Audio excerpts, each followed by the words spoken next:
Alright, we're back with Assassin's Creed 3. We're going to start by liberating this district in New York.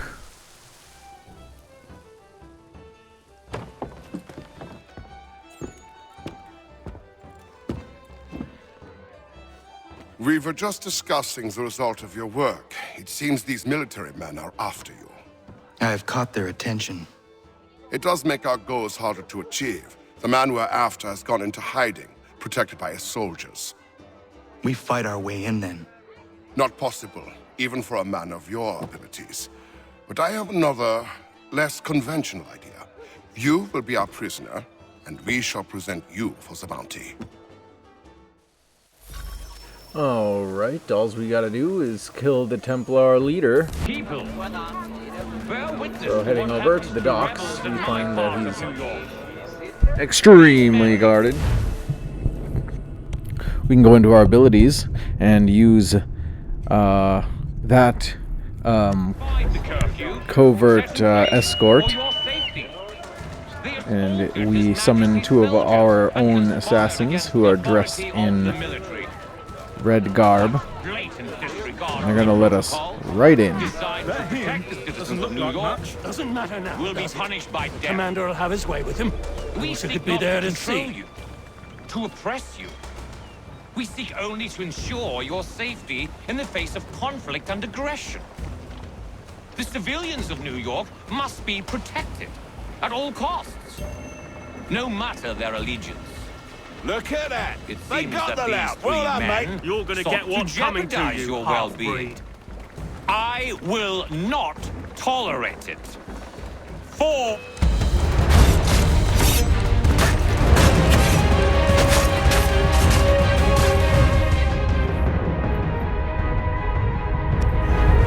That ended quickly. We can kill this man and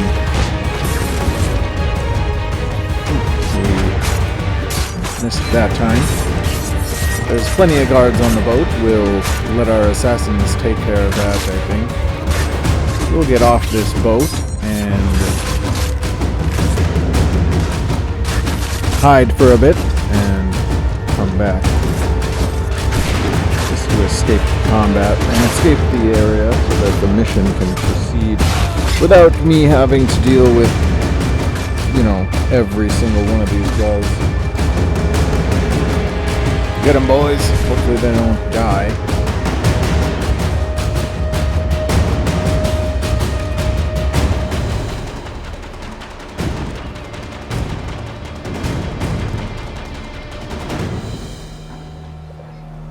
That man, he thought what he was doing was right. He did, as do his brothers.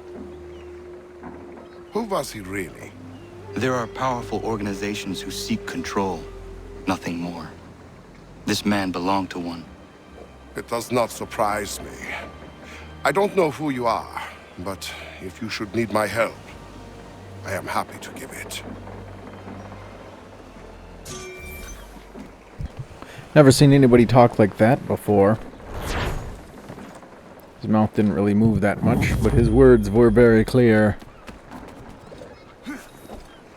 Alright, on to the next thing. First, we'll read about Jacob Zenger. He was born in 1739 near the town of Mannheim in what is today southwestern Germany. He's the son of a farmer, one of 13 siblings. Seems like a lot of modern standards, but colonial families were large, and the sad truth is that only 4 of Jacob's brothers and sisters survived to adulthood. Zenger's family was poor, and his career prospects were limited in Mannheim. Following the promise of a better life, he signed up as a soldier. After several years in the service, he was shipped to New York, one of the Hessians, sent to fight for the British in the Revolution.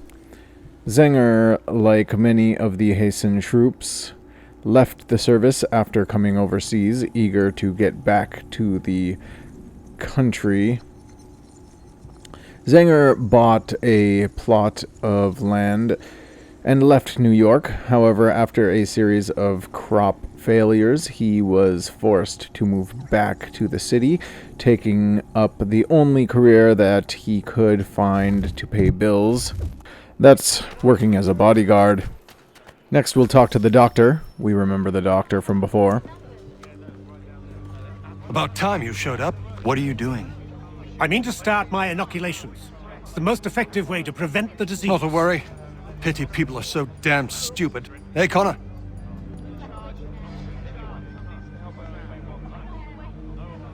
What's wrong with you? An attack is coming. Are you ready for a fight? Always. You tell me where you want me and I'll make sure not a single man gets through.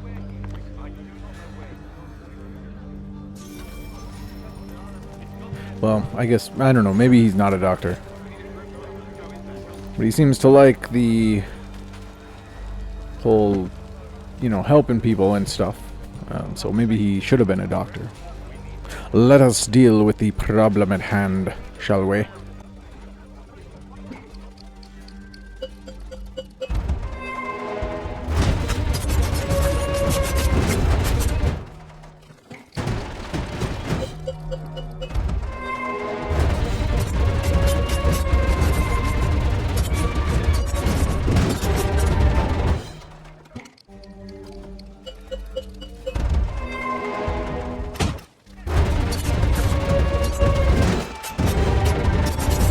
And in the next scene, Connor gets a haircut. The assassins have long since branched out across the globe.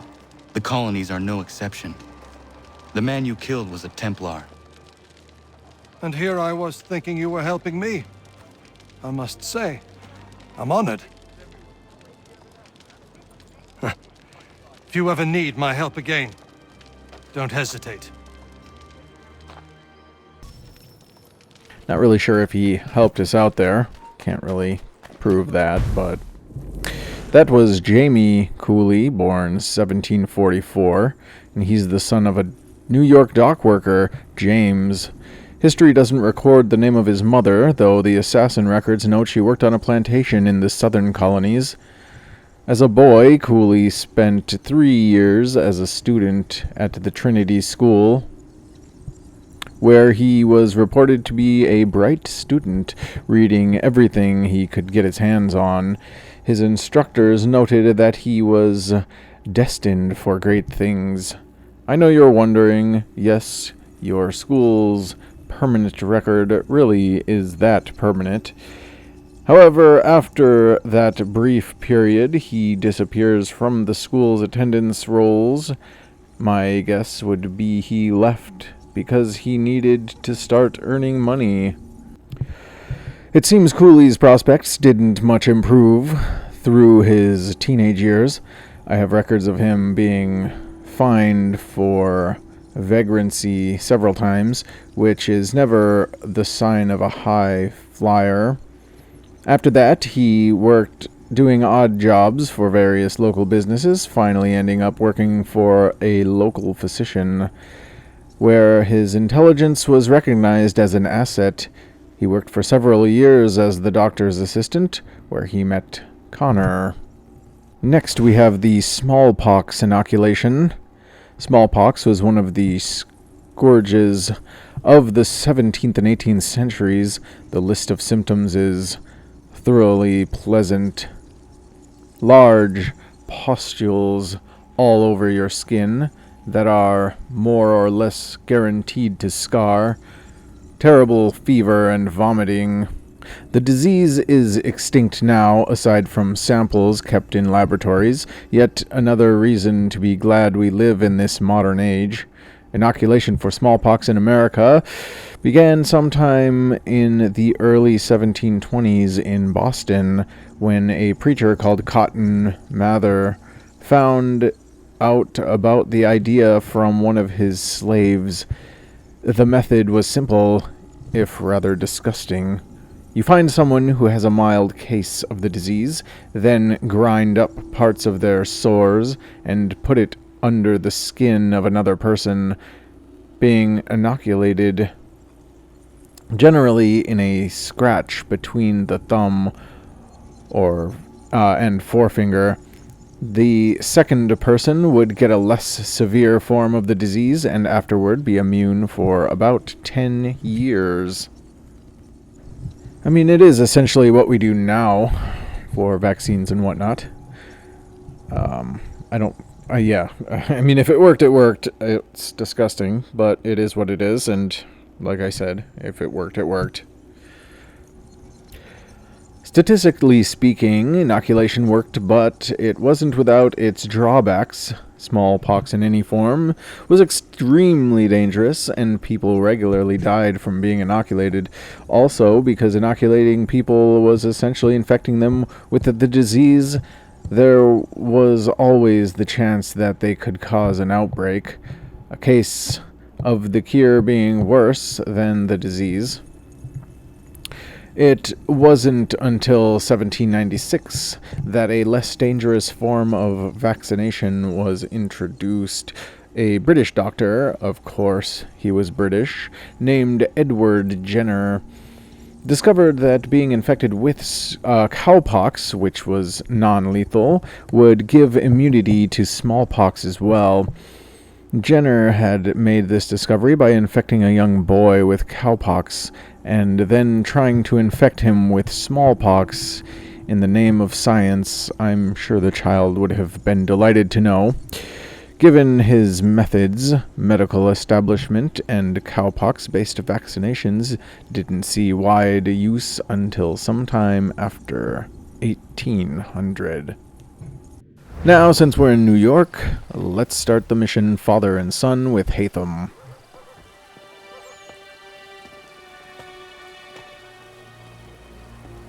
Evening, Connor. I see you made it here in one piece. Recovered from your beating, then? Benjamin Church is holed up on an abandoned brewery on the waterfront. We should be done with this by sunrise. Good. I would like to have those supplies returned as soon as possible. Of course. I wouldn't want to keep you from your lost cause. Come along, then. Follow me. Lost cause. Alright, well, it's a while, so I'm gonna skip it. And here we are. Tell me something. You could have killed me when we first met. What stayed your hand? Curiosity. Any other questions? What is it the Templars truly seek? Order. Purpose. Direction. No more than that. It's your lot that means to confound with this nonsense talk of freedom. Time was. The assassins professed a far more sensible goal. That of peace. Freedom is peace. Oh no. It's an invitation to chaos. Only look at this little revolution your friends have started. I have stood before the Continental Congress and listened to them stamp and shout. All in the name of liberty.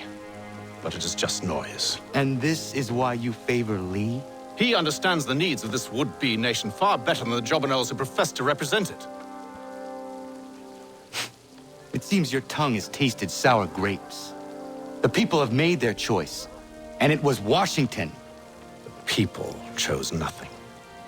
It was done by a group of privileged cowards seeking only to enrich themselves. They convened in private and made a decision that would benefit them. Oh, they might have dressed it up with pretty words. That does not make it true. The only difference, Connor, the only difference between myself and those you aid is that I do not feign affection.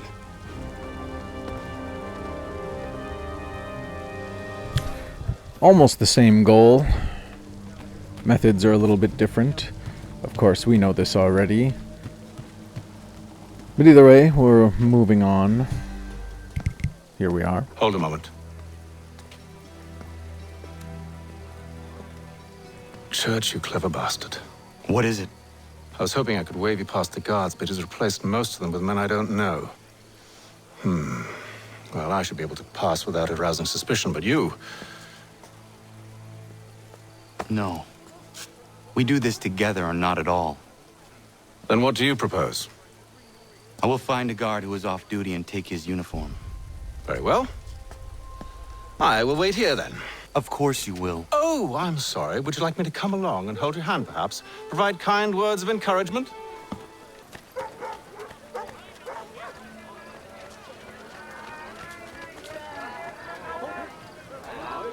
Oh, I thought one of the redcoats was Church's men. I do think that it's a little bit weird that Charles Lee seems to have taken over.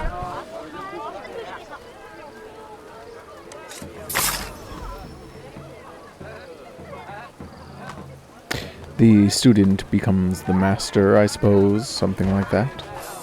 Perhaps they're really working together, but it seems like Lee's in charge now.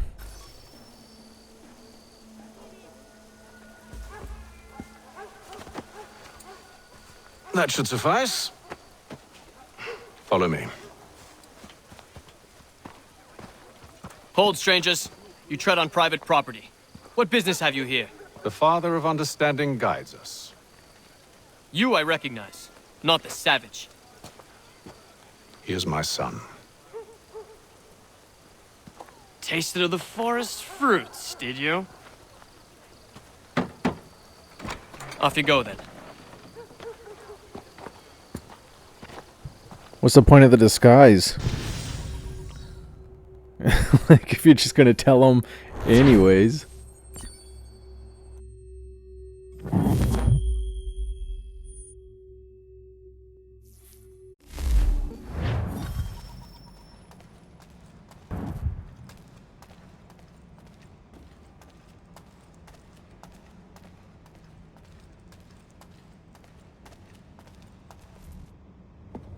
It's locked. Give me a moment. Must be strange for you, discovering my existence as you have. I'm actually curious to know what your mother might have said about me. Always wondered what life might have been like had she and I stayed together. How is she, by the way? Dead. Murdered. What? I'm sorry to hear that. Oh, you're sorry. I found my mother burning alive. I'll never forget her face as she sent me away. Charles Lee is responsible for her death by your order. And you're sorry. It's impossible. I gave no such order. I spoke the opposite, in fact. I told them to give up the search for the precursor site. We were to focus on more practical pursuits. It is done, and I'm all out of forgiveness.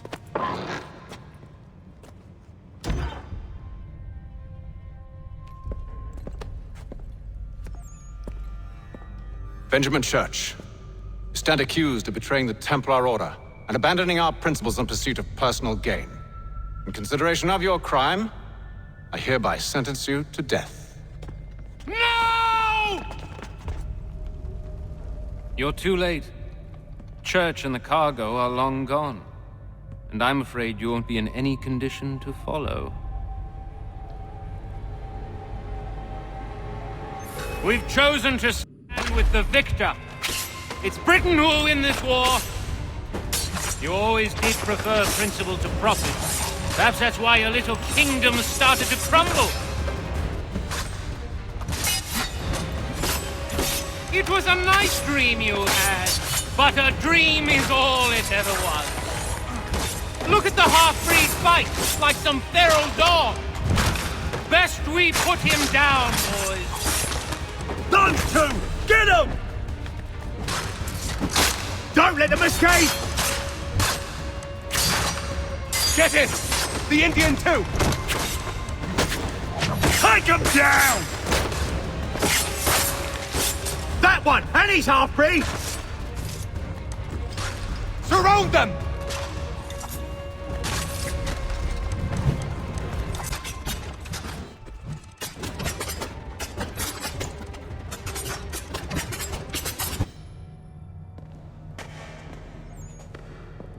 Where is Church? I'll tell you anything you want. Only promise that you'll let me live.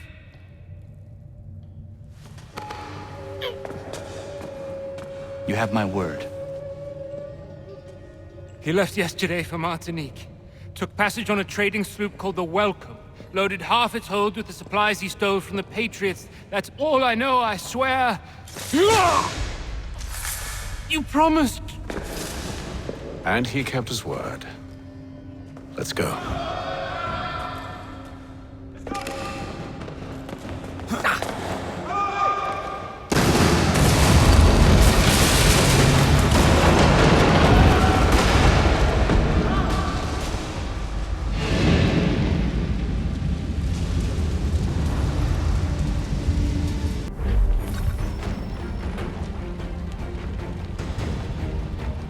We need to get out of here.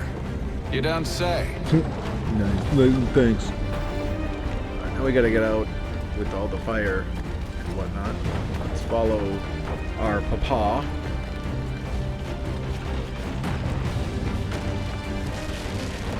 Yep, go right into the fire. Probably not hot at all. Face melting. Now is not the time for sightseeing. No, it is. So close, yet so far. You'll need to find a way around the flames.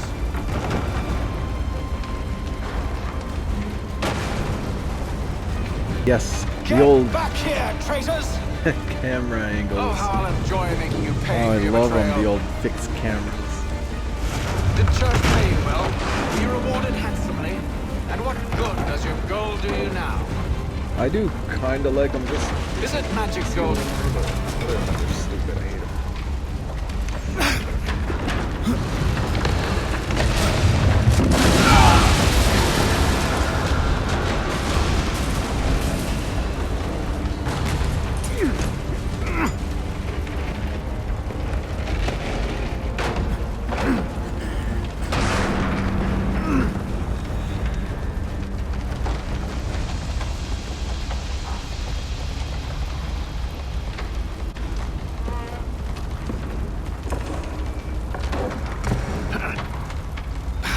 Stuck. See if you can find something to pry it open. Connor? What are you up to? Oh, no. Don't do that. There's no way of knowing what's on the other side!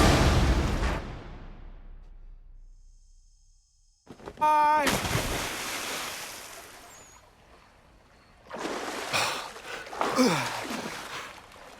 We do now. Nice.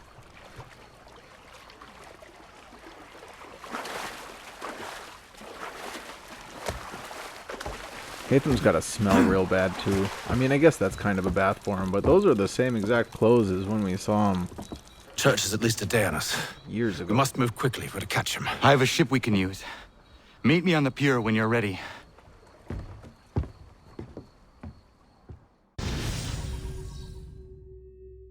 Also, we made him lose his hat.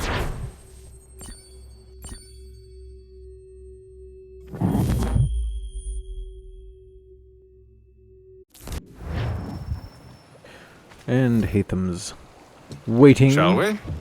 for the bitter end. That's what the mission's called. The bitter end. Just so you know.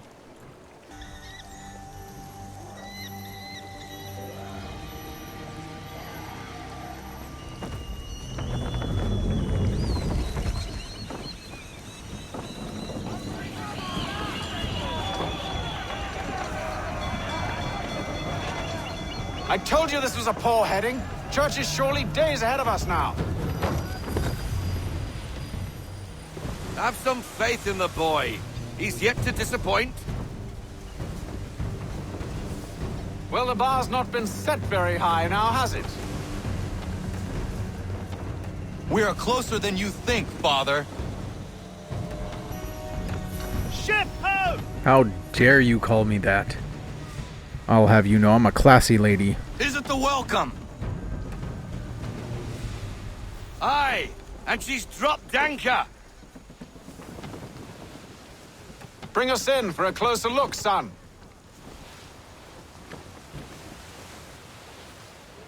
I love it. Calling each other father and son, although Connor's father is a little bit more angry. It seems the ship has been abandoned. Church always was a slippery little bastard. After them!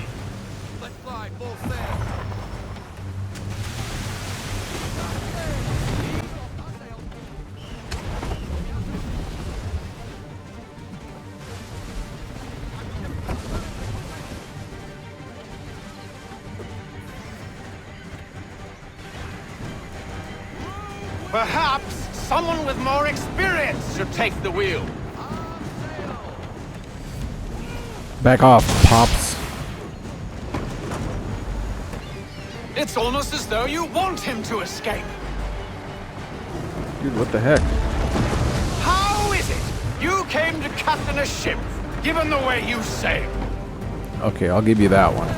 Hurry, son. We won't get a second chance at this. Okay. Might not get a first. It's almost as though you want him to escape. Stop saying that one. It's mean. Speed, Connor! We need more speed! Thank you. And Dutch needed more She's money. passing between the cliffs, boy, and the Aquila's too big to follow. We need to go around. Calling the ship fat. God damn it! We're going to lose him! Shush. What other choice have we? Those rocks would crush us! The current here is swift. We still have a chance. That's my optimist. Haul in to half sail. Enemy ship approaching! Ready our weapons! Prepare to return fire! Church is using the ambush as cover! Sink him before he escapes! Send that bastard to the seafloor! Aye aye, Papa. No! I need his ship afloat! The cargo must be saved! I mean, no.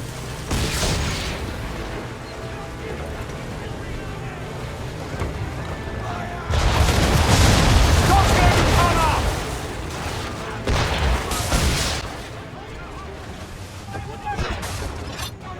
You must let Church escape!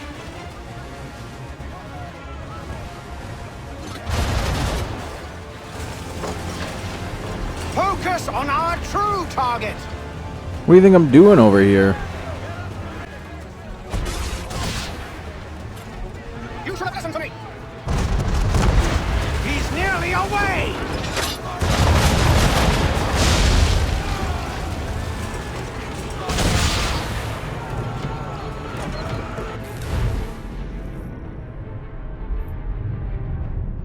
Time to take them sails down.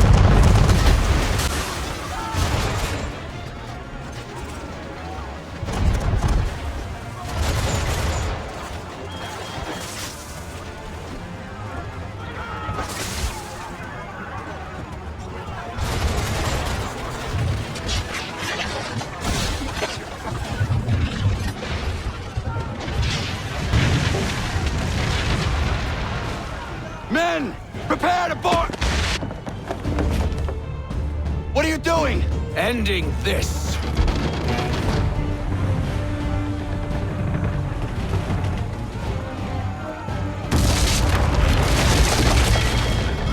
I do enjoy seeing Falker not fight him off at all.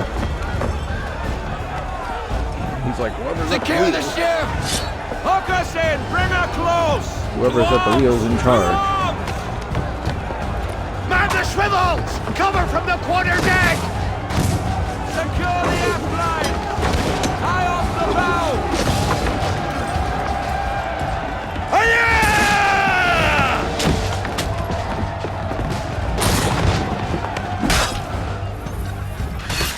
I need to get below deck. Who knows what madness my father intends?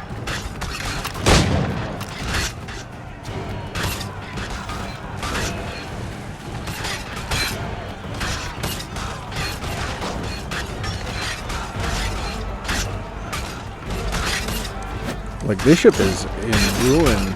It does not look very good. I mean, I don't know if that's from us. From taking down their sail or what, but I have to kill these guys.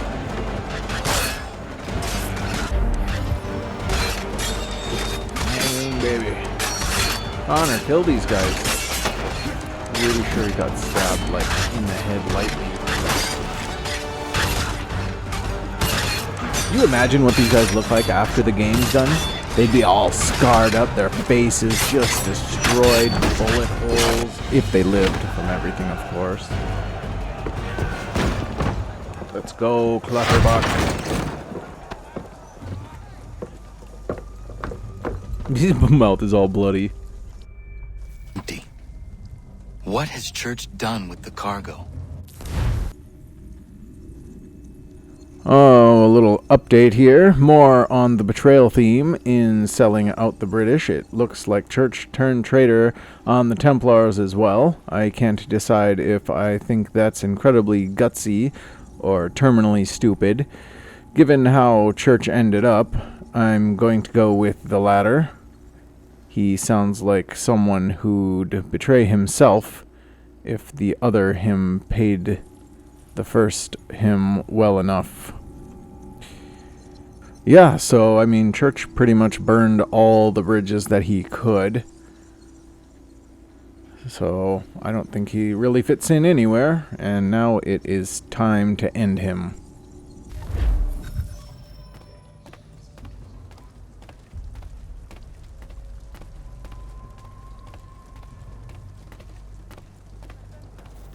Let me tell you, working my way through your nasty little tricks and traps.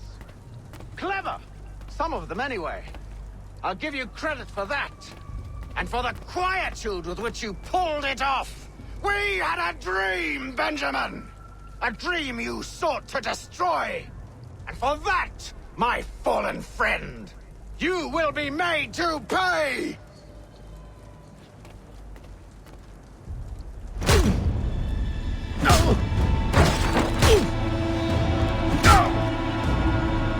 Enough!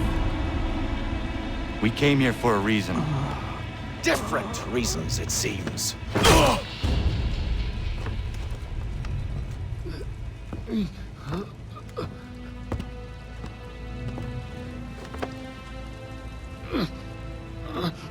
Where are the supplies you stole?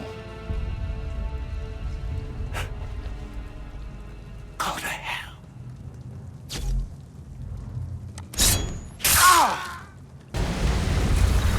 I ask again. Where are the supplies? On the island yonder. Awaiting pickup. But you've no right to it. It isn't yours. No, not mine. Those supplies are meant for men and women who believe in something bigger than themselves. Who fight and die that one day they might be free from tyranny such as yours. Are these the same men and women who fight with muskets forged from British steel? Who bind their wounds with bandages sewn by British hands? How convenient for them. We do the work. They reap the rewards. You spin a story to excuse your crimes, as though you're the innocent one and they the thieves. It's all a matter of perspective. There is no single path through life that's right and fair and does no harm. Do you truly think the Crown has no cause? No right to feel betrayed? You should know better than this. Dedicated as you are to fighting Templars, who themselves see their work as just. Think on that the next time you insist your work alone befits the greater good. Your enemy would beg to differ, and would not be without cause.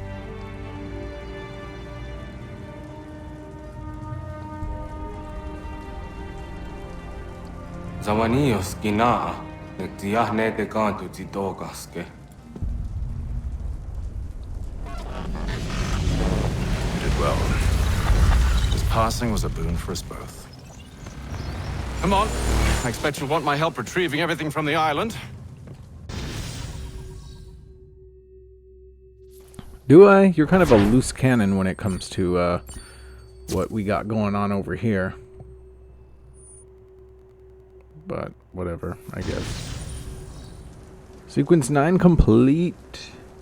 Moving on to sequence 10.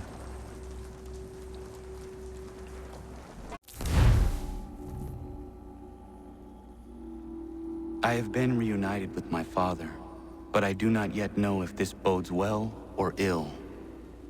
Our goals are aligned, at least so far as independence is concerned. But he continues to defend Charles Lee, the man who murdered my mother and burned my village. Still, he makes a point about Washington and those who back him. I hear much talk of freedom and equality, but it seems one must be a landed white man to benefit. What if someone like me, or Surrey? What role for us in this new world? Is my father right then? There is so much I must consider and so little time in which to do it.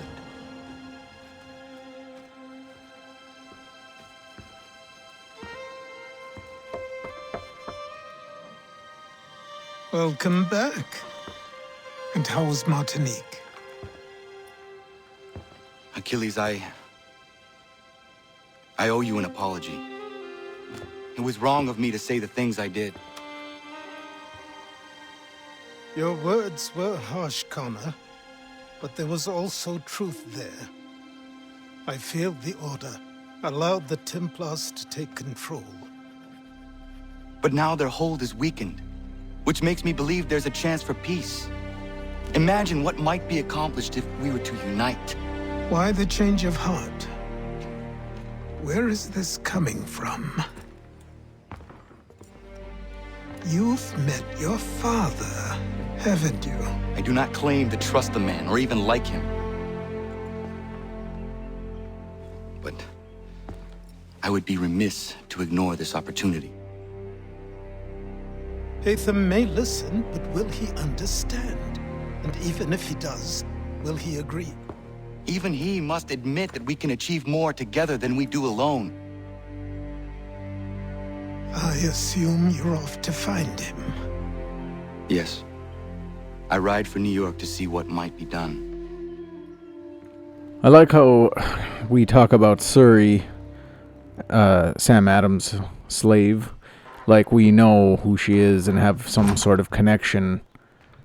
We read one little blurb about her.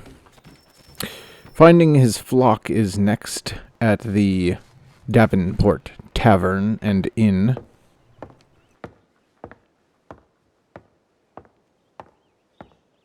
Excuse me. Might I impose upon the kindness in your heart to give bed and board to a weary traveler? Oh, traveler from where? Across an ocean. London. English! Rest assured, I'm not the king's man. A great kindness. Bless you. We work hard for what we have here, old man.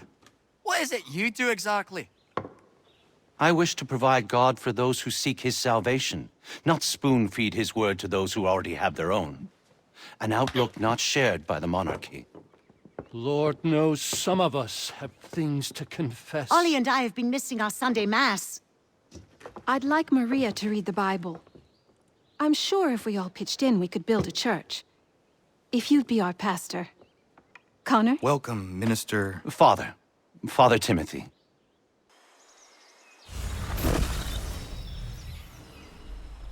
Look at that, we have a church.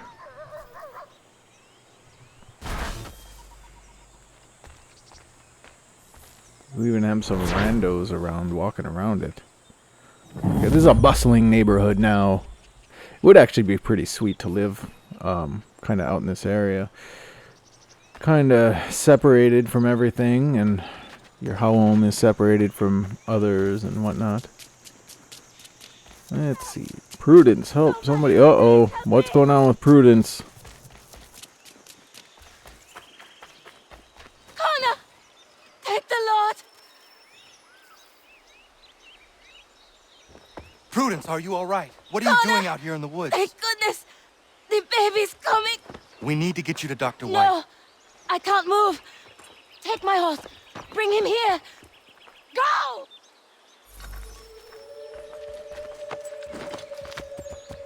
Time to get me a doctor.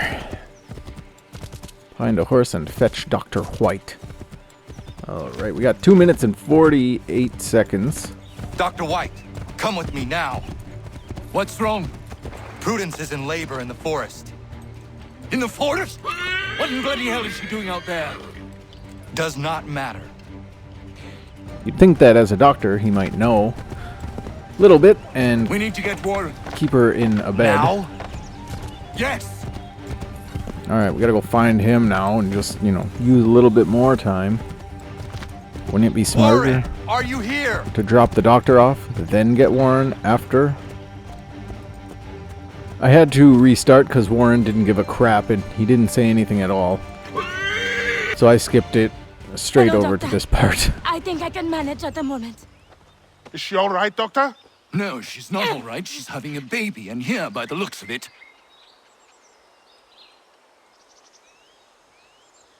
Yes. Looks to be in fine health as well. Has a good set of lungs on him. No, I don't mean to rush you, but we need to get both you and... Does he have a name yet?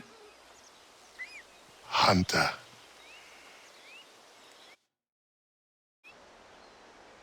Wonder how many baby names just come up on the spot. Level 1 medications. Would assume we need some people to gather the herbs and whatnot for that. Perhaps he buys them from traveling merchants. We can assume a great many things. I think we'll continue on helping our Davenport citizens. We'll talk to the carpenter next.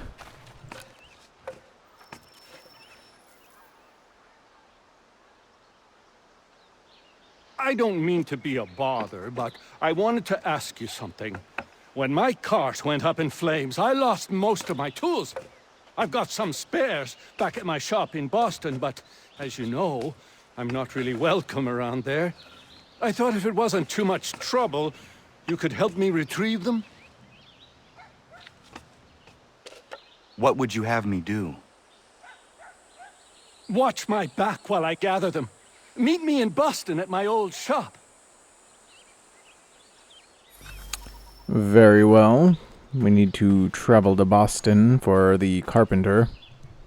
But I think we'll stick around the homestead for now and continue helping out here before we leave. Starting with Big Dave. Connor, you, have a minute, my friend? I do.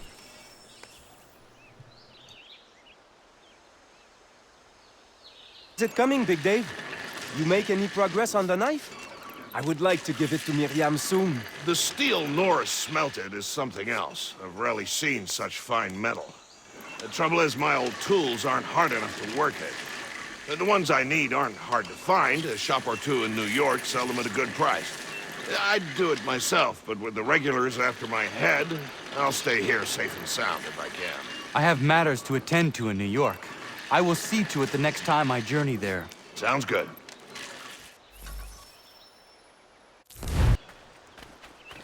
Each of these quests would take weeks or months because of traveling to places like New York from North Carolina via horse. Day, Connor. I left some bolts of fine silk in my old home. They are very valuable, but I don't think it wise I return there. Someone might wind up dead. I was hoping you could retrieve them for me if you had time. She didn't even look at me that whole time. Back again? What do you got for me? The rest of your trinkets. Blow me over! You've earned the last of these blasted things. Be sure to let me know what you find, eh?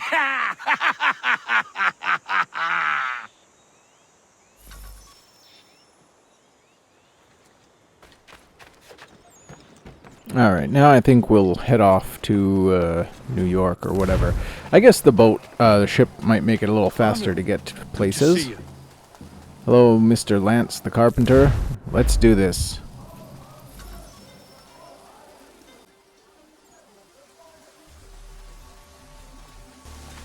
Been trying to avoid eye contact with my old neighbors. So far, so good. Not so worried now you're here. How are you doing otherwise? Oh, all right, I suppose. Things never really go as planned, but that's life. Really? How do you mean? You know, you make a plan and it all goes awry and nothing gets better, only slightly different. Sounds like you have had a string of misfortune. It will pass.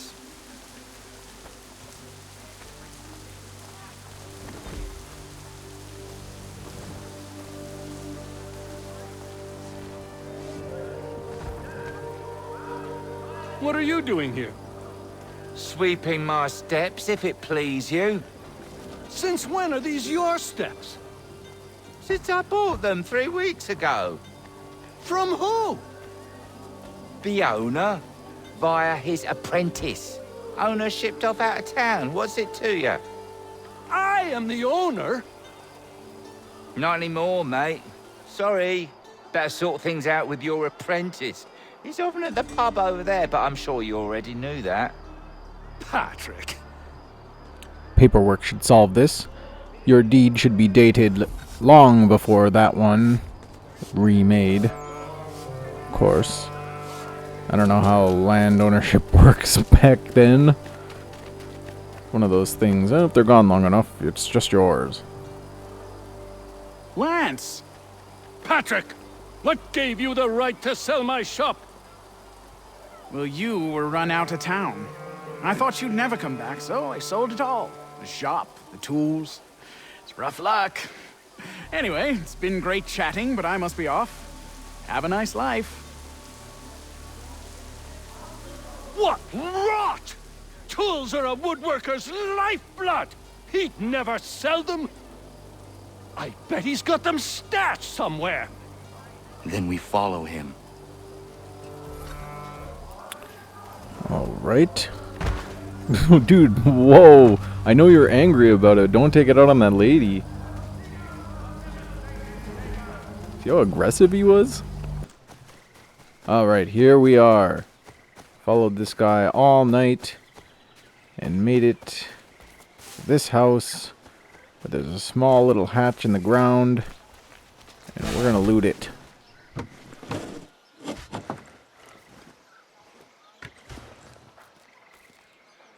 Well, that's something at least. Thank you. I still can't believe he sold my shop. I'll see you back at the homestead. Yeah, in like a year. Alright. So from Boston to New York. Oops. I didn't realize I had to buy the item. Alright, what we're looking for is a, there it is. Is a hammer. Do we just buy both? I guess we just buy both. A nice ebony hammer handle and a hardened steel hammer head for our blacksmith. The hardest of metals can be worked with that. That's pretty cool. Alright, well, that's all I needed. Thank you. Goodbye. Captain's on a warpath for that deserter. What's his name? Big Man or some such thing? Big Dave. Did in a whole unit escaping, they say. Dave's in for a rough ride, seems to me. You're saying he's a rough rider? Oh! No, not you. Okay, here we go. This gent, he's the one with the, he's the Silk Lady's ex-husband or something. And we can follow him to this point. Or find him here or whatever. And he has the silks once we can figure out how to get over this fence.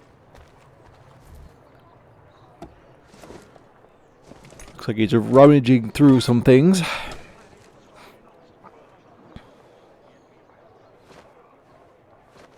He just tossed it. Probably worth some money. Okay, now we gotta go back over the fence. And we didn't see that before. She doesn't have any more?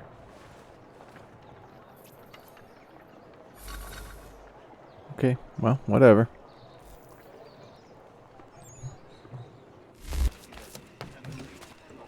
Here we are, back at Valley Forge. We're going to talk to Monsieur Connor, a Lafayette. pleasure as always. What brings you? I wanted to ask you something. Why is this revolution so important to you? Since I decided to embark upon this adventure, through all the lords and merchants and soldiers I've spoken to, you are the first to ask me this. Have you ever been to France? I have not. One day, when all of this is over, I will invite you to Paris to stay with me and my family. She is the most beautiful city in all the world, Connor. Full of art and culture, women and wine. But she is sick on the inside. Black and rotting. But here is something quite different. On the outside, the colonies are dirty and dangerous, unforgiving and uncivilized. But on the inside, they glow. And that is why I am here. To learn. I want to return home, able to touch France's black heart and make it glow once more. Well, he might be able to do that in his time, but I feel... I don't know about, you know, there's definitely very pretty parts of the United States and all, different places and what have you. But corruption is rampant here, and just chaos all over the place. I found your bolts. Wonderful! What the heck was he doing I here? hope it wasn't too much trouble. Your husband was there, speaking ill of you. He ran off when he saw me. Oh my. That dirty, rotten bastard of a man would do something like that. At least you were able to come away with the only thing of value that remained there. Thank you, Connor. Oh, and she gets a little crafting studio, and we can now get level 2 clothing.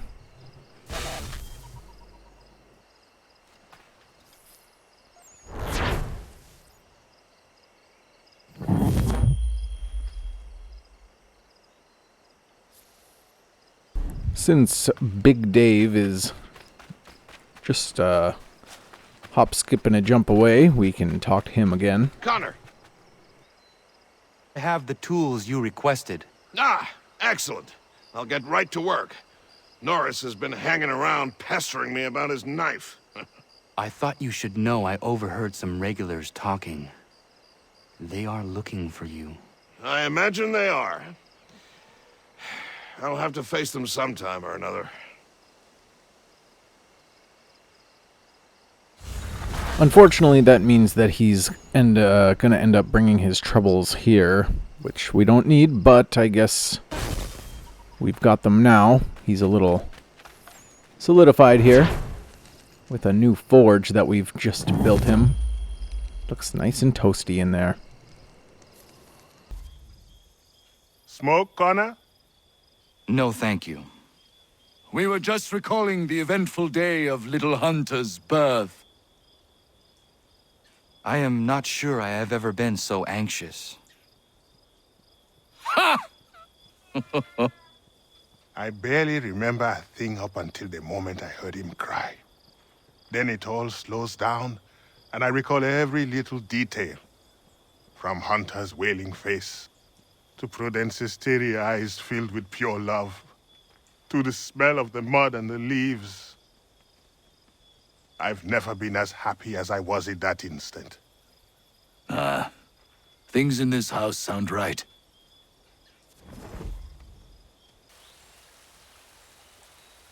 Horace, what are you doing out here? I want to give Miriam her knife. Maybe you come with me? Of course. What is keeping you? I am nervous. I am certain she will love the blade you made for her. What am I doing? Giving a woman a knife as a gift? It's so stupid. This is something she will appreciate and use. Ugh. I made the stupid thing. I might as well give it to her. I'm pretty sure it's been years since she's had a knife last. considering the time it takes to travel and all that stuff, just for one simple thing. Then he smelted it, and then he had to make it, and oof, she better appreciate it. Most of this was my work, by the way, Miriam, just so you know. Hello, Miriam. Hello, Norris. Hello, Connor. I'd love to stay and chat, but I promised Ellen a bale of furs this week, and I'm not even close to making good. I need to get out into the bush right away. 2 hunters are better than 1. I can help if you like. Would you? I'd be much obliged. I bring something for you. Maybe it will help? I really must get moving. I will thank you properly when I get back. Until then...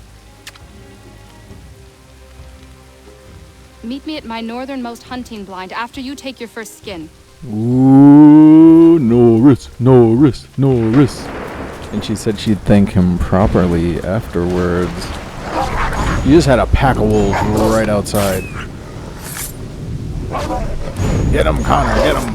Now that we've got the skins, furs, we can head up her hunting blind.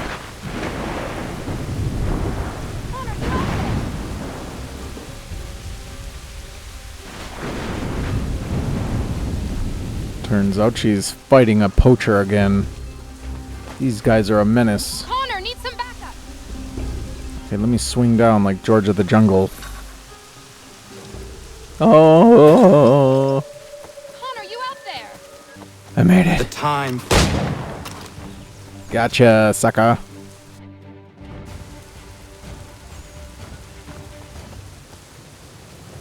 If I hadn't had this blade, that lickspittle might have gutted me. A timely gift from Norris, it would seem. Indeed. I must make sure to thank him properly. What was that hand gesture you did when you said thank him properly? This is a nice little hunting shack. Could be better, but if that's what she enjoys, that's what she'll have. There's got to be like a cot in there. And she's got a fire and all that stuff. It's good everybody's supporting each other in this little homestead. What do we have here? Connor! Connor! Ellen's dullard of a man is trying to break down her door with his mates. We're on our way to stop it. What? Holy cow. He brought all of his boys here? How did he even know where we were? Get out here. I'll gut you. You guys know where this Connor lives? Oh yeah, his address is North Carolina. Oh, well, that seems like a lengthy trip just to... I mean, this is obsessed, you know? Nowadays, people have Facebook and things like that. Helen's front door. It's almost broken in. If they break it down, I can see what's inside. Probably the void.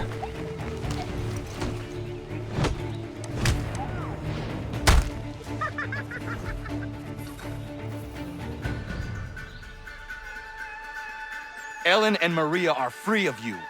I say so. The people behind me say so. Believe me when I tell you, if I ever see you on this land again, I will end you. You can have them.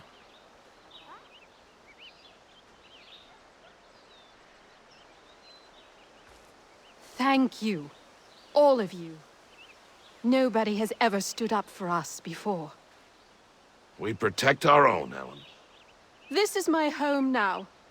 I'll find a way to show my gratitude to you all. I promise. So that was us winning her over. Level 3 clothing. These ones have gone a little bit faster than the other ones. It seems we had to wait for the very first ones a little bit, which was kind of nice. You know, it kind of made it a little bit more real for me, but it's nice getting through them. Is that a child? Need someone like you to help me. Miriam.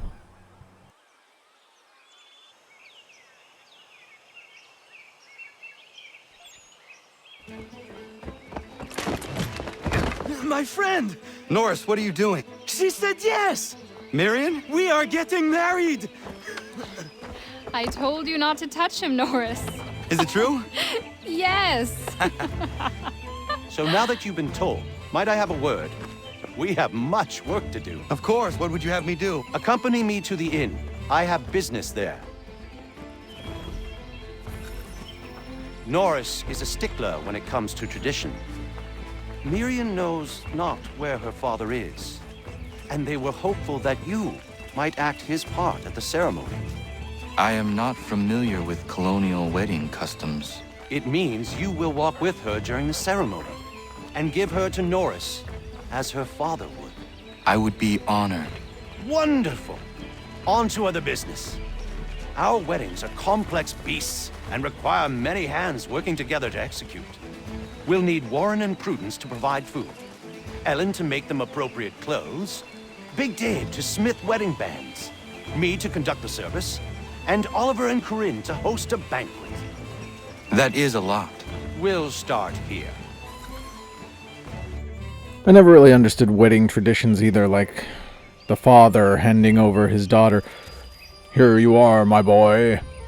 This is my object. Please take it. And keep it well. Like, I mean, that's a person. It's a grown person. They can do that themselves. And I'm not against tradition or anything like that. I think people can do whatever they want to do. If that's what their tradition is, that's what their religion is, whatever. That's all good. Good with me. Should be good with everybody else. I don't care. Connor. Everything seems to be in order for the big day. It is. Except, I can't find Miriam. I'm certain she's making sure all is perfect. I will find her, my friend. Are you sure everything's good? Because you were still wearing your mining garb and backpack.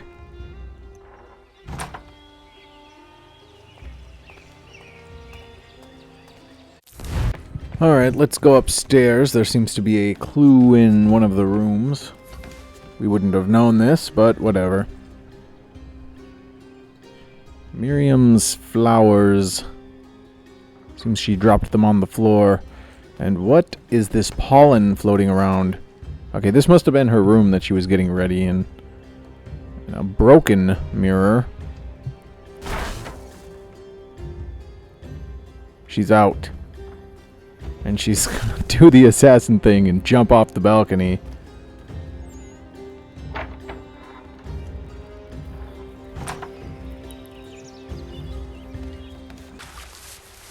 Alright. Leave me be. Miriam, I'm coming up. Whether you like it or not.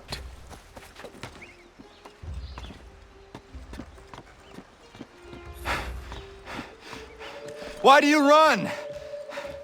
Leave me be. I'm no housewife. Nobody thinks you are one. That's what all this means. Here's the thing, why'd you agree to it in the first place then? Maybe think about your decisions.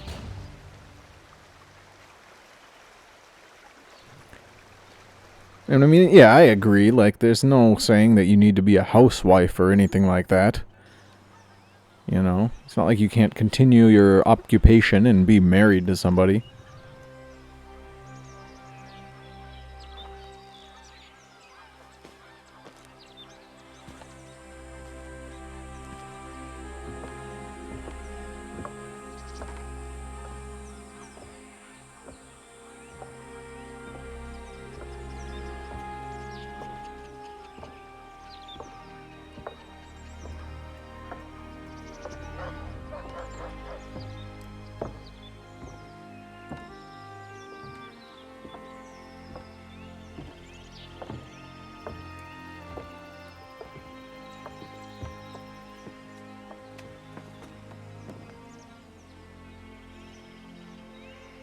You may kiss your bride.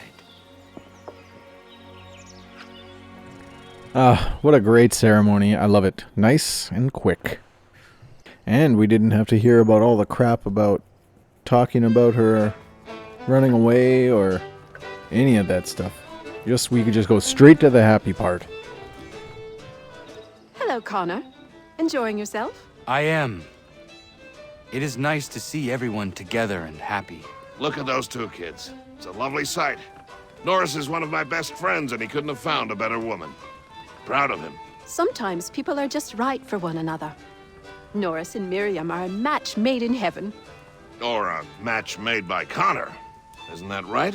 I only helped Norris muster his courage. The rest came naturally.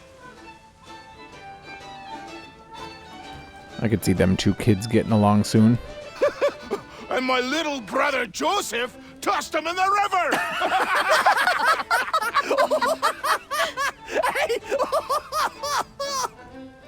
Connor, we were just recalling our weddings. Spirited events, I take it. Spirited! More like brawls than unions they were. Calling Joe Little is like calling me Big Terry. Boy's a bloody mountain. My younger brother had a blow-up with one of Terry's cousins. A minor disagreement about some lass's dance card. I'll just say Terry's cousins sobered up right quick when it was over. Poor boy. Sitting there sopping wet on a stump while Joseph spun around with the object of his affection. It was good for him. Thought good things don't come easy. Excuse me, everyone. Thank you. I won't keep you long. I would like to present something to Connor and you all. I once said I'd find a way to show my gratitude for your courageous actions in my defense. And this is what I give you today.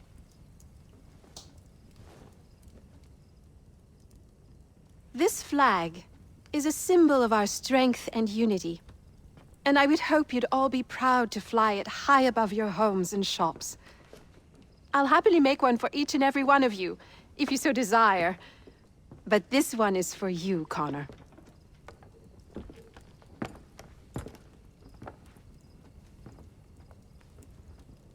Thank you.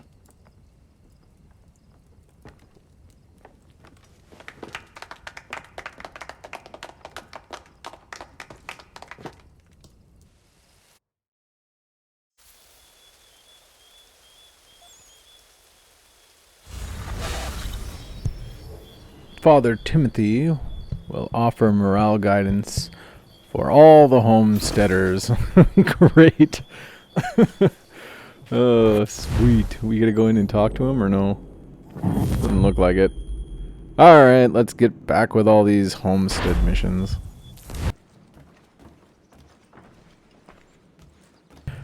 Boss man, you weren't at the wedding. What's up? It is beautiful, old man. It is. I've found a painting for the space above the mantle. It's being held in New York. If you get a moment, I'd like you to pick it up for me. Certainly. Good. It may not be there, as the house where it was stored lay in the path of the Great Fire. If so, worry not. I'd like him to speak up next time. Oh, another trip back to New York. A word, Connor. Yeah, I might as well before I have to go all the way to New York. What's up? You have business in New York on occasion? I only ask because I ordered a package from France and it's long overdue. I've written a postmaster and he's yet to respond. I thought you could inquire in person if you had the chance. I will pass by the next time I am there. You remember when this country used to trade things with other countries other than China? I don't know if I do. Connor! What is happening? Found this guy skulking around the inn. I pressed him, and it turns out he's looking for a deserter. Goes by the name of Big Dave. Says he's alone. Isn't that right? I am! I'm alone! I swear it! Your buddy blew your cover. Another one, Connor. If he gets back to his officers, I'm done for.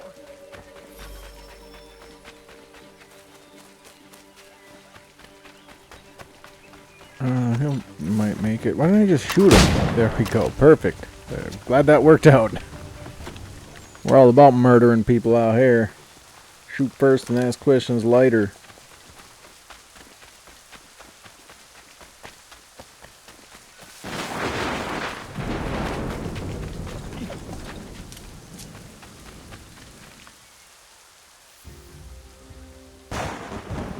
Where is he?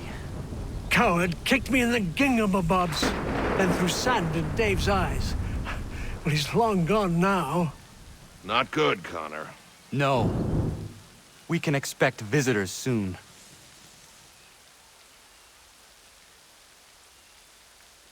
You guys had one job. And then after that, they just get back to work. Let's build a horse stable. They'll have to get through us. Connor, there you are. Alright. Coming, David. We need to be ready. Who is coming? Redcoats. David's to be tried for treason. Executed, more than likely. Connor, glad you're here. I want to show you something. It's not your hammer, is it?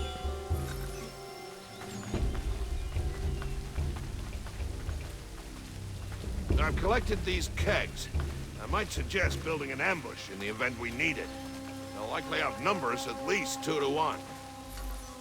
Okay. Oh yeah, 30 seconds to plant kegs. I'm not gonna do anything with those. Okay, well, where are they? Oh, of course, they were right next to me anyways. Alright, I can only carry one at a time. Move it, dear.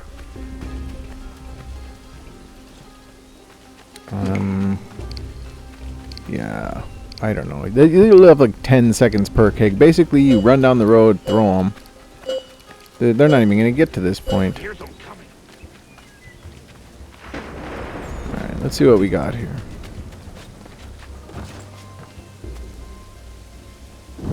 Hello, redcoats, come.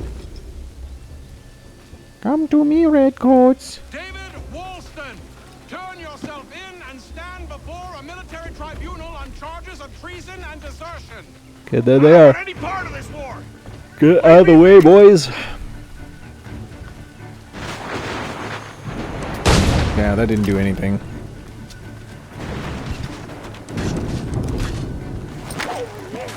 Feel like it doesn't matter now. I mean, look at this.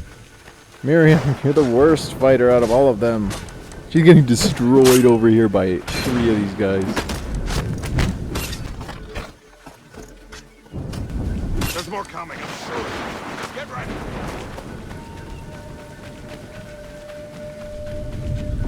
Protect Miriam, she's the weakest link.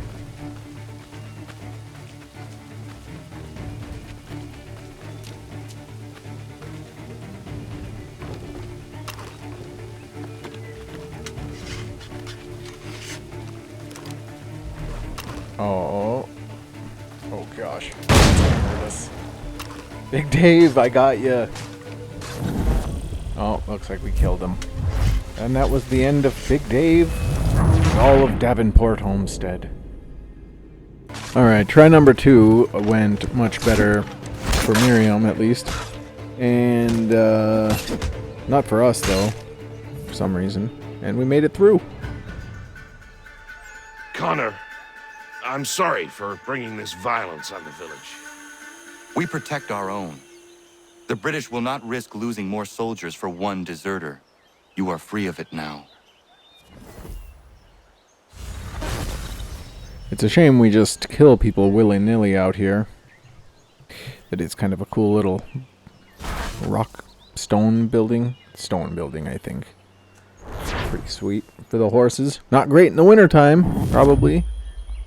Horses don't like cold. Maybe put some garage doors on that bad boy. Insulate it.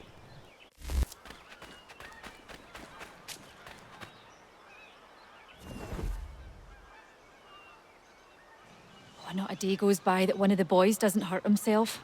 I'll get some rest with the doctor around, sending the boys his way. I know what you mean. Maria is all over the property like a mad girl. Norris found her in his mine yesterday with a great big gash in her knee. That girl, I tell you. It sounds like you all have your hands full. Well, you could say that. Having the doctor here is great for all of us, Connor. Thank you for finding him and bringing him here. He came here because of you. I only brought him the offer. Yes. Connor, might I have a word? Sure. What do you think of our little plot of land, Doctor? It's quite beautiful. I'm grateful you found me. But to be truthful, people outside our community still avoid me like the bloody plague. It baffled me for a time, but then a courier delivered this to me.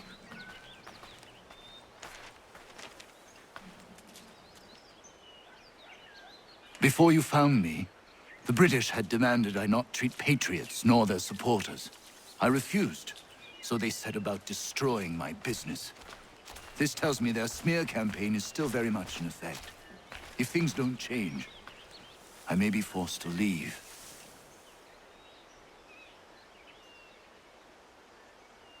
We need you here. I will do what I can to end this defamation. You might start by finding the courier who brought this to me. He works out of Boston. Alright, back to Boston and back to New York. And also, you're way out here. Well, I guess there's British all around. Sure, they stop in regularly. I am here on behalf of Dr. White. It is time the campaign against him came to an end. Who is selling the papers that slander him? Well, you won't find argument from me. Doc Lyle healed my leg good as new. The pamphlets are being distributed by a few paper boys around Boston. Let's talk to these lads. See if they can't use their papers for kindling.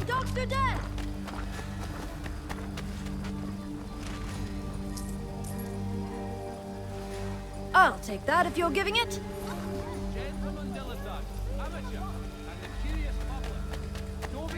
That's all that they their whole job is. Come for healing, leave in a box. White Death. I would think that he getting paid regularly is better than him getting a one-time fee, but perhaps we paid him a lot of money. I mean, for sure that job would have ended, right? After we bribe enough of the children spreading the lies, we can ask this one. It's not much, but very kind of you. Where's the man printing these pamphlets? Look, mister, there's a man who pays me to hand these papers out. So long as he's doling the coin, I'll be doing what he asks. Now represented in America by Lang & Associates. That didn't answer my question, but apparently enough to tell us to search around the area. After a little bit, we stumble upon the man.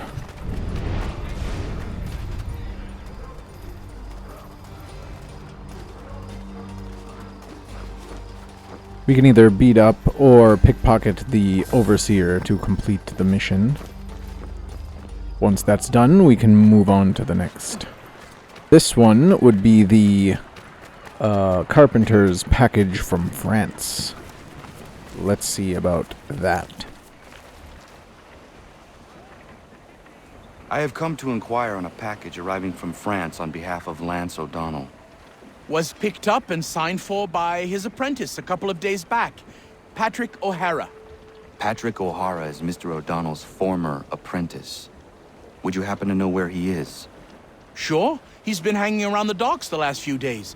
Should be round the way. Here, take these pages and hide them. Don't let that guy get his hands on them. That's convenient. That guy. Is he talking about me or O'Donnell? Because, yeah. And who are those little thug buddies? Either way, we're going to get our hands on them pages. Pages? What pages? I hope we find out what it is. It's probably for one of the Resolute desks.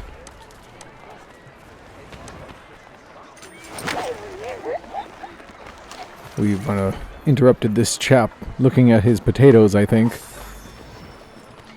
Oh, alright. Well, guards are after us.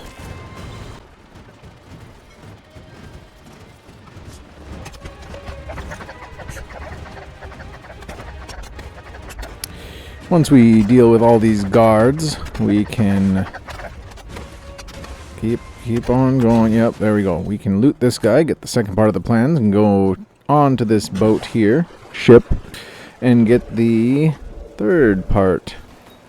This time we're going to pickpocket it. And the man disappears, and we don't ask any questions about it. Next, we'll deal with Achilles' errand. Turns out whatever he wanted is around here somewhere.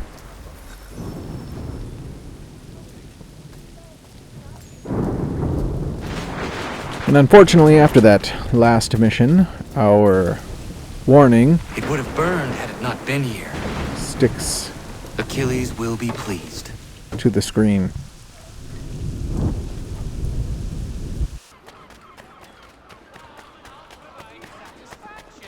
And I figured while we're in town here, we could do the rest of the beat-up missions.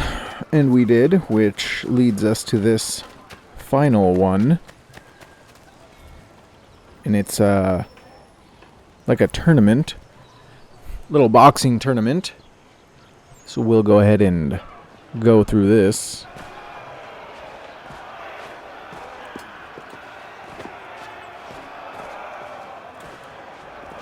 Fight!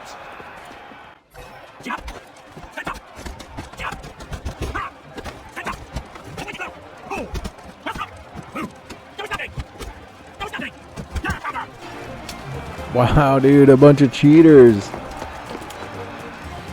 And it was one red coat, and then it was like 4 guys.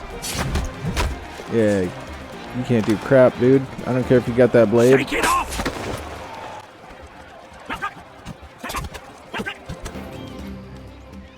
Like the rest! Winner!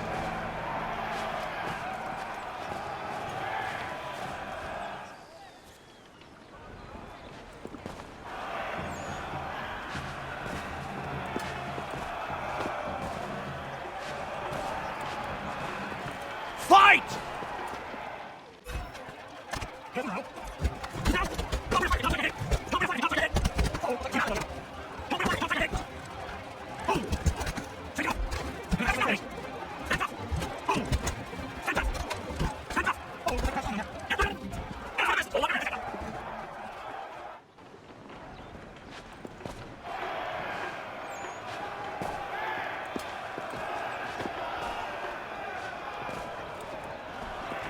Fight!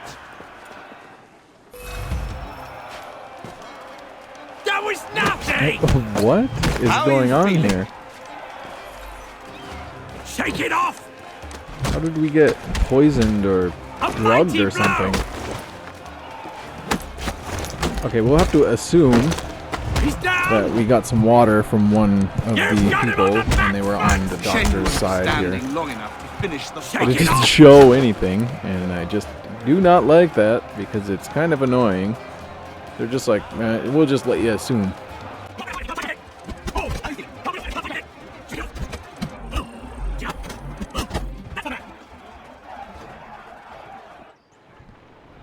Who's next? Oh, they think I won't punch this lady with the bonnet? Fight! I mean, she's asking for it, you know? Come on, bring it. And your 3 brothers.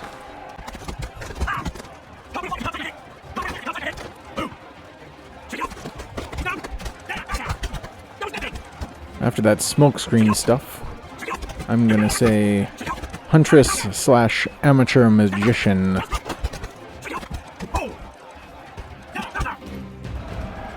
You can't beat him! We have a new champion!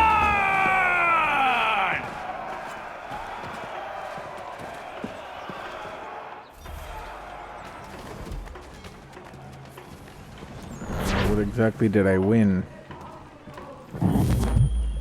Didn't win anything? Lame. Okay.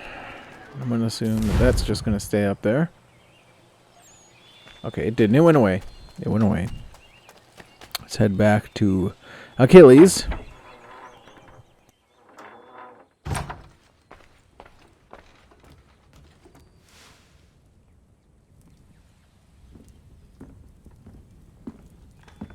I have the painting you sent me for. Would you like some help hanging it? Maybe not just yet.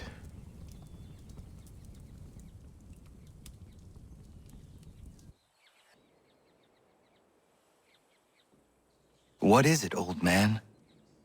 Just an old painting. I have gathered that much. Why will you not open it? It is something close to me. Something that I can't bear to look at just yet. Perhaps someday I will muster up the courage to gaze upon it again. But not yet. I wonder what it is. What are you doing up there, Lance?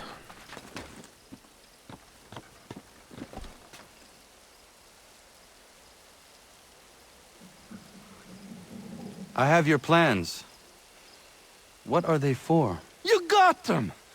This, Connor, is the design for a chair that folds. Genius! You won't regret this.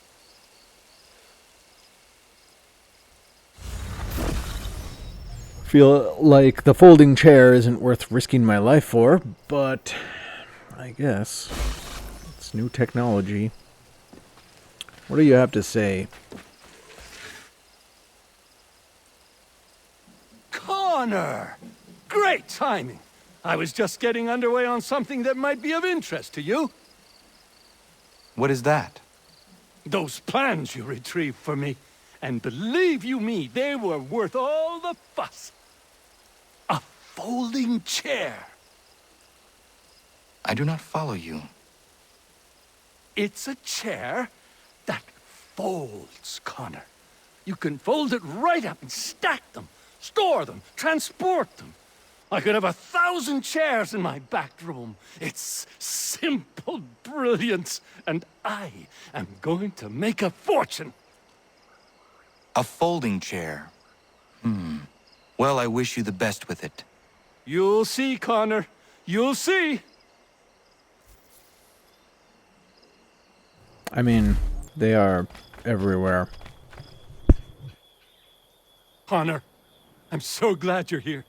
The plans I bought, they weren't just a folding chair. Oh no, they had something else with them. Something quite astonishing. A flying machine designed by Leonardo da Vinci himself. And I've built it. Ha! You can be the first to try it if you like. You'll be able to fly, soar like an eagle. And it works? Da Vinci was one of the greatest minds in human history. As brilliant a man as there has ever been. You can be certain it works. Would you like to try? Yes. Such a device would certainly prove useful. I feel like this isn't gonna work. There's no fires.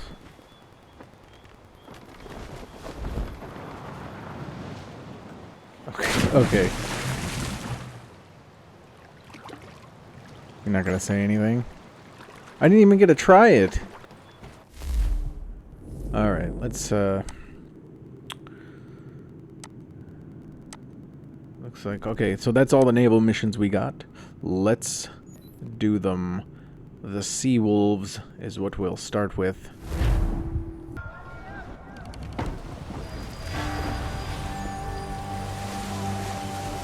That's sweet. We got a little fleet going on. Freaking awesome.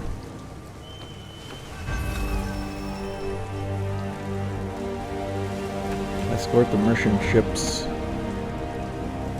Allies alive. We had an optional objective, but I didn't read it, so hopefully we get it.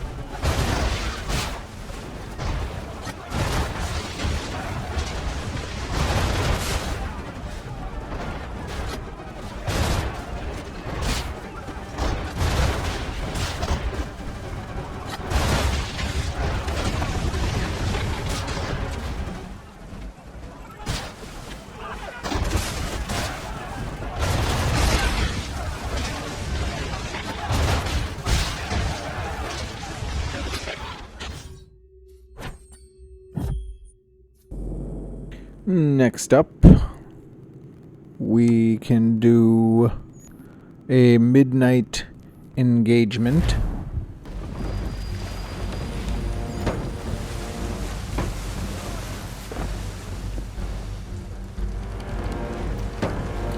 And yeah, it looks like night's coming in pretty quick here.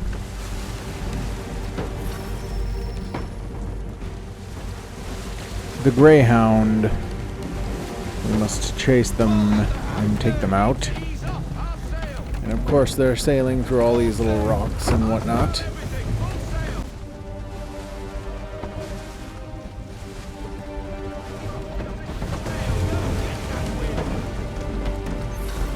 Oh great, it looks like they've invited their friends. We'll have to deal with them as well.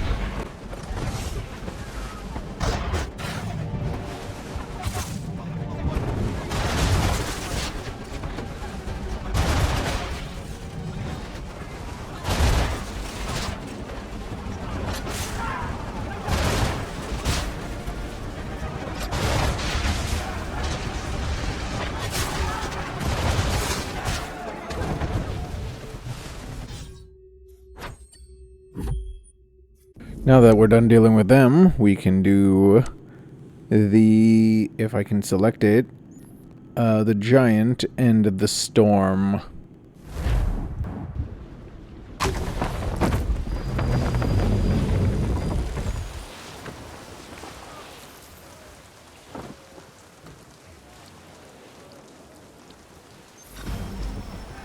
We need to destroy all the ships to lure out the Orpheus. Even though it just says destroy all ships to lure the Orpheus. I guess it kind of says the same thing.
Next up, we'll do Biddle's hideout. Finally getting to Biddle here. The Caribbean Sea, 1778. Everything's looking wonderful.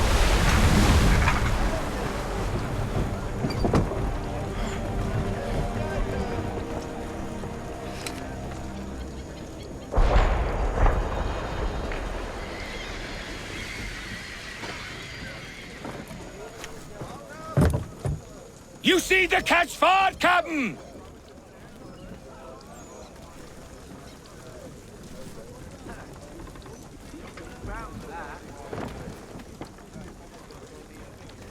Anything, Captain? Due north of here.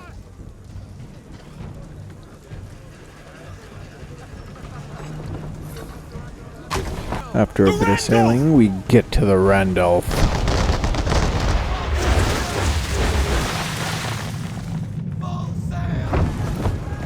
I need to catch up to her first. It is a shame that people for years and years had so much skill and everything. They built these ships, they sailed these ships, and then they were destroyed by the same ships just to be sunk to the bottom of the oceans. Some of them through storms, and that's different, but I mean, jeez. What's that weasel up to? Sheet anchor to windward, Captain. You can be sure he's got something up his sleeve. Yes, I agree, Mr. Faulkner.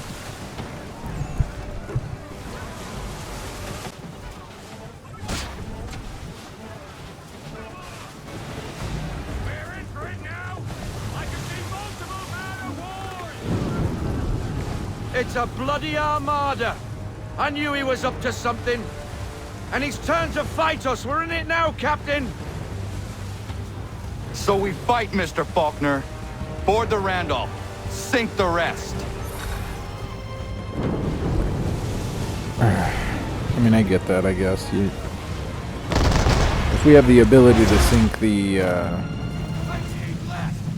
men of war, I think that we should do that, because it's not. We're not going to be able to. I think I missed all that.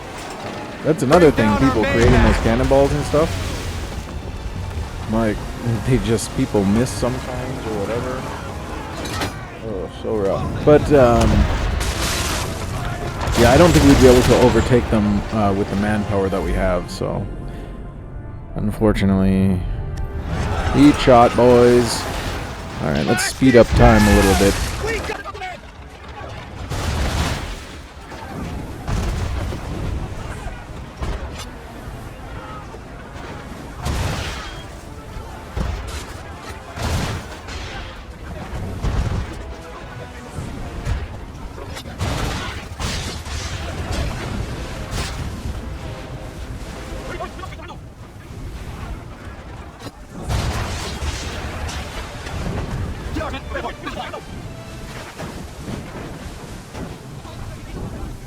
Now that that's dealt with, we're almost at the Randolph. Hook us in! Bring her close! To arms! To arms! Man the swivels! Cover from the quarter deck! Secure the aft line! Tie off the bow! Board the Randolph! Hi-ya!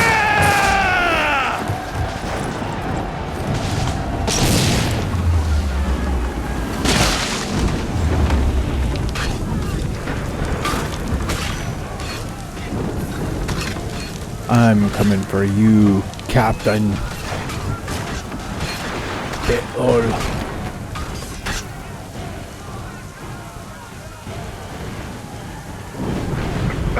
Tenacious! Smart! Pity I have to kill you.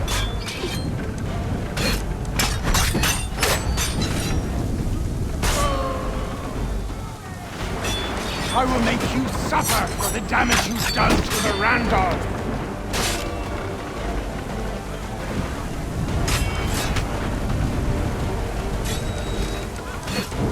Your misplaced sense of justice is pathetic. You should have never set foot outside your little village.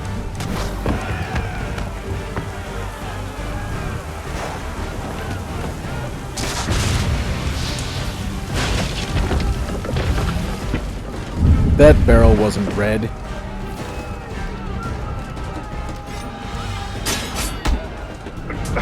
Tenacious! Smart! Pity I have to kill you. You said that once.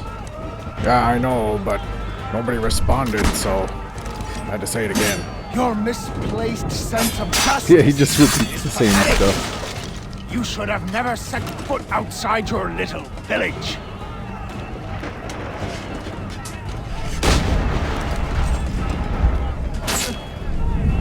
I can dodge bullets. You got nothing on me, boy. Pathetic.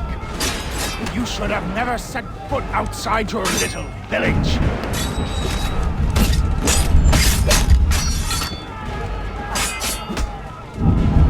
I like this part where you can like go down inside the ships, even if it's just a fight or whatever. I wish that if we were on the Randolph or something, and we were just chilling, or it was at the port, we could go down into the ship and like just explore it. There'd be people down there. The colonial coast has come to an end.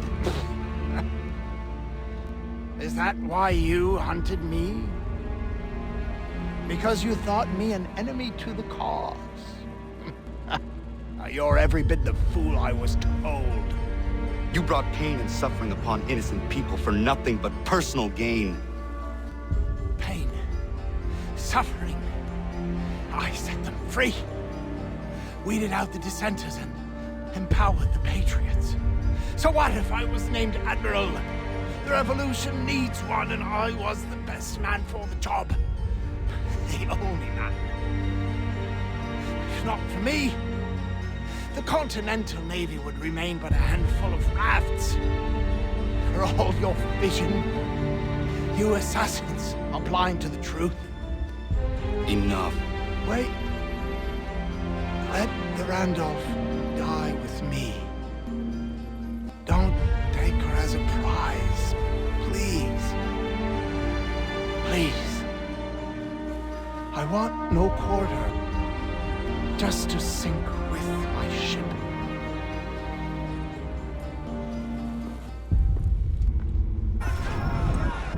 True captain to the end. I can't believe you mean to leave the Randolph.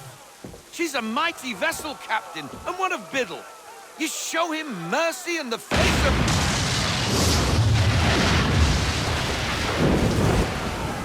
I guess that's that, then. A tad over-dramatic, if you ask me. Still, a waste of a formidable ship.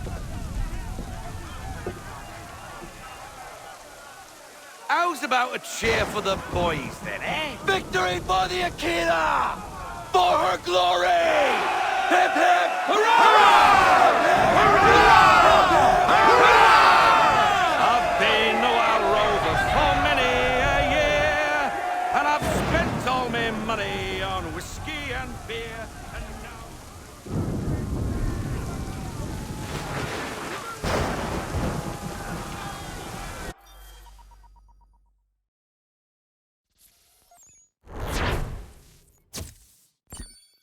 And with that, we complete the naval missions, save the Templar treasure, which we'll do next.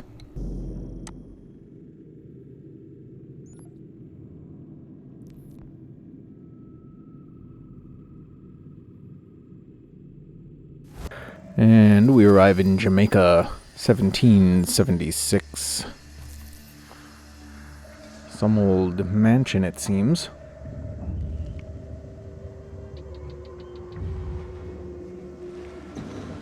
We're sneaking in through the window.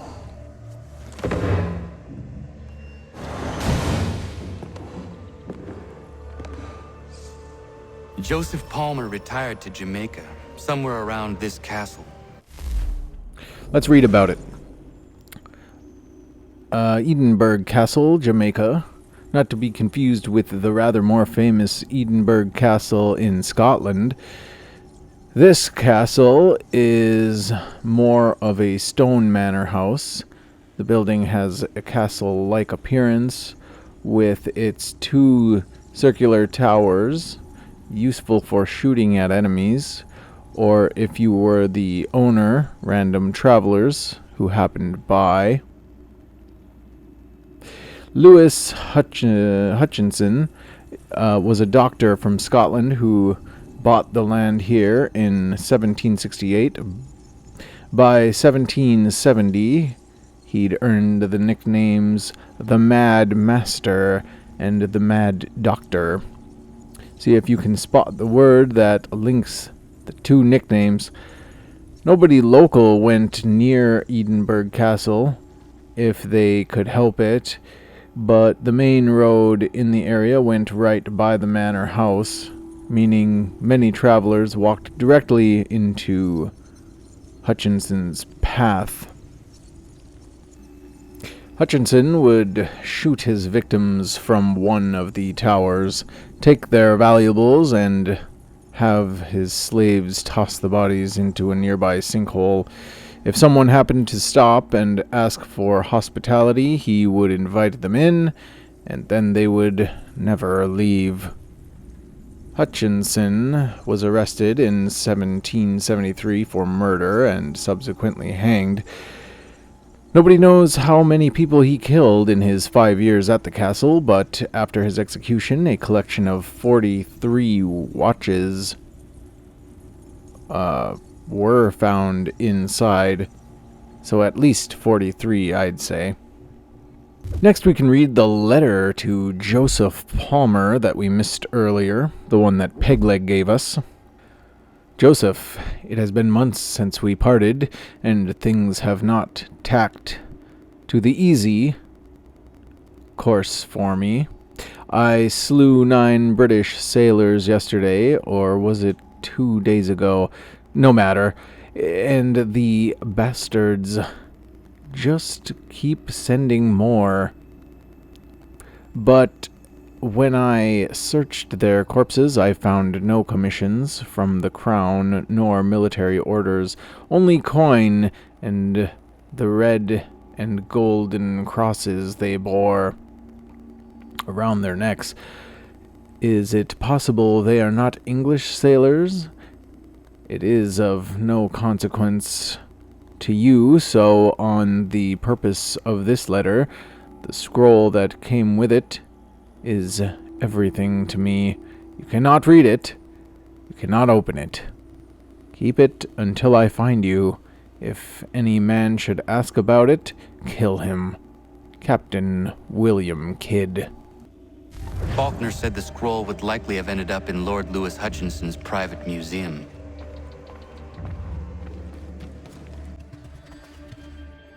This place has seen much evil. And there are the watches he's been collecting. Perhaps on the table there was a skull of his victim.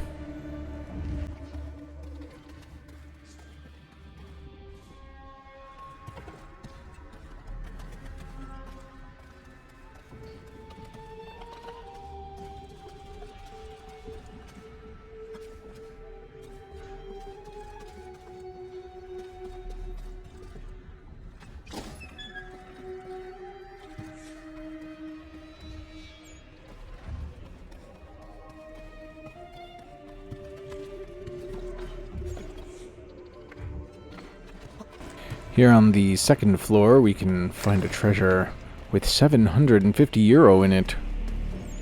A good haul, if you ask me.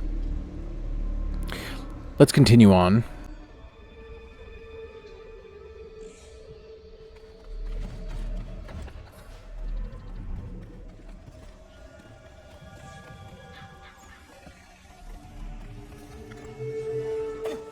In this next room filled with ferns, we find 1,500 euro. Hutchinson's personal museum. Kidd's scroll must be here somewhere. And what a museum it is.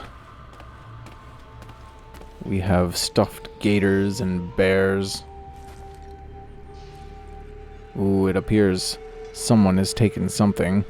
Not to mention all the other exhibits around, with all the things still inside them. Ivory, jars, vases.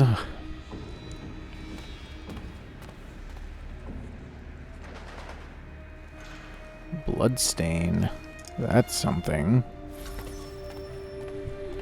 If the blood is still here, well, I guess it's a stain, so broken vase. Perhaps it was there long ago, but I think it seems fresh.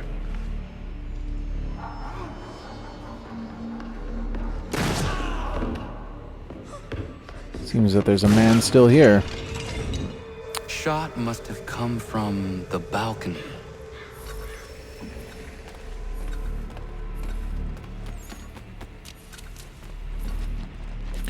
Well, we need to get up to the balcony. If we head over to the bear, we can climb up on it.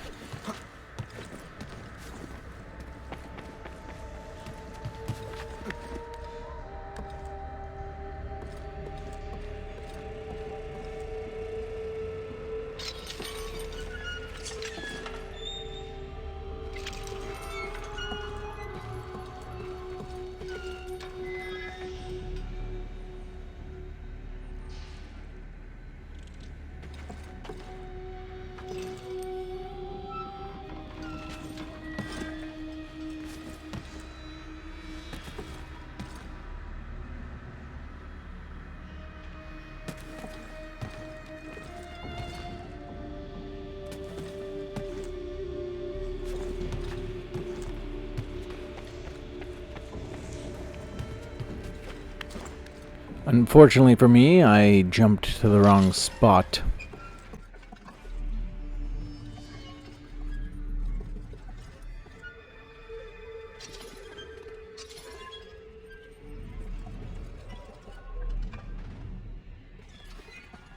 This time we go up the chandelier and make a long jump.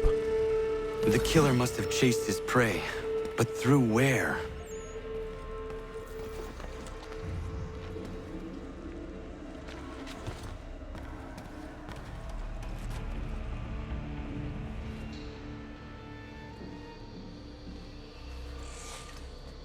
The mechanism of the mask is broken.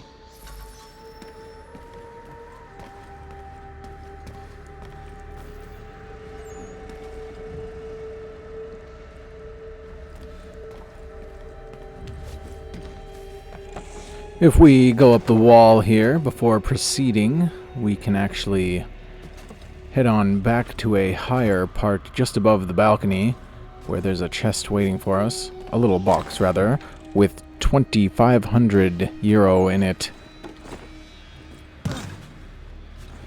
After that, we can head on inside and investigate another clue.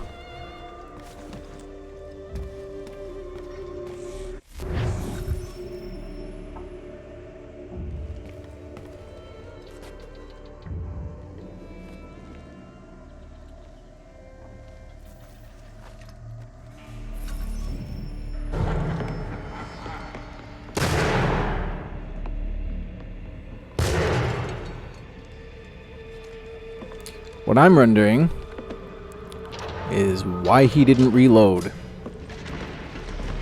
Now, if there were 2 rifles missing from the wall, that would make sense. And if he used 2, but he took 2 shots with 1 black powder rifle, I don't think so. I think somebody messed up again and forgot how these rifles work. Either way, we can push this shelf away to reveal the door behind it.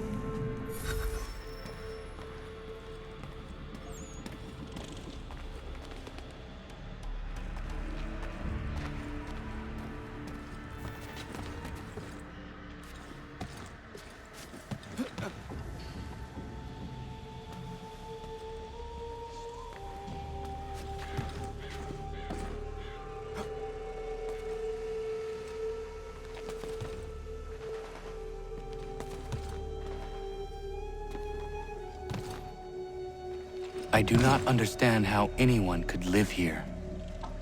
Small wonder Hutchinson went mad. This place feels mad.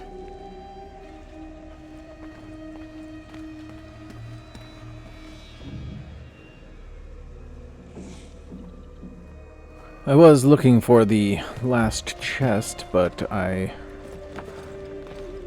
think I missed it.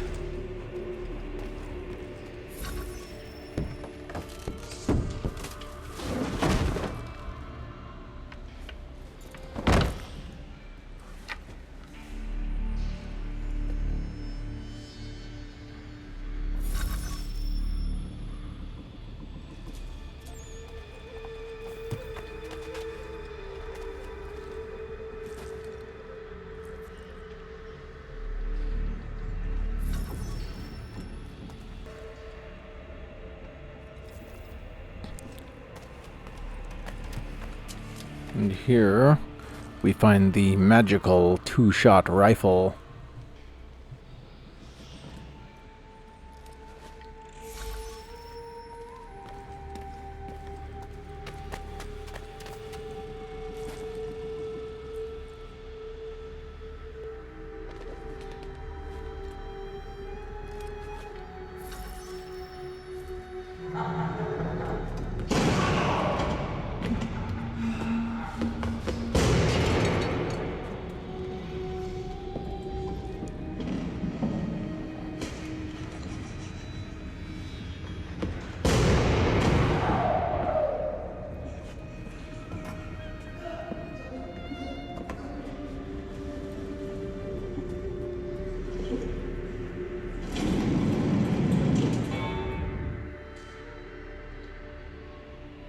Okay, so another passage behind the clock. But why would you put the thing that we're looking for back in the case? There must be some clues around that can help me with this.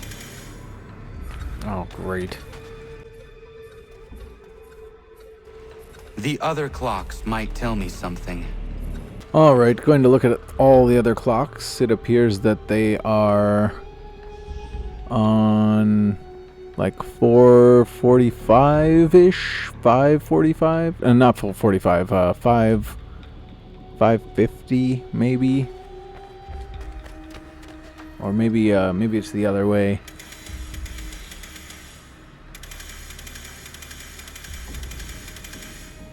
Like right there, maybe. Oh, look at that, perfect.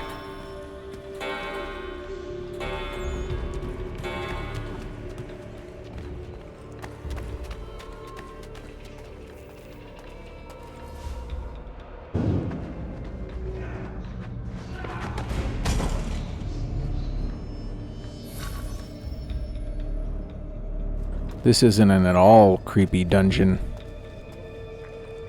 Human cages, the little stretcher machines, the body pit. Oh, yep, there it is. At least have a bear down here.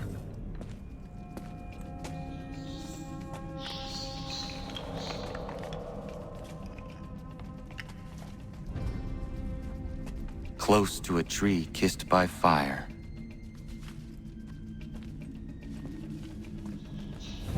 Huh. Alright. Now we should be able to put all those bad boys together.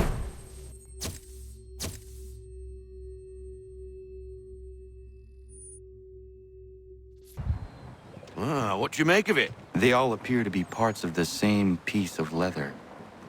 It lies under the eagle's bed, near the wolf's abode, close to a tree kissed by fire, and abreast the rock that does not fit, and a route to an island. The symbols remain elusive. That's Oak Island. I've sailed past it 100 times. A forgettable isle, to say the least. The location seems to be the easy part. Aye. And we'll be waiting for you the moment you want to get after it. You actually found something? Oh.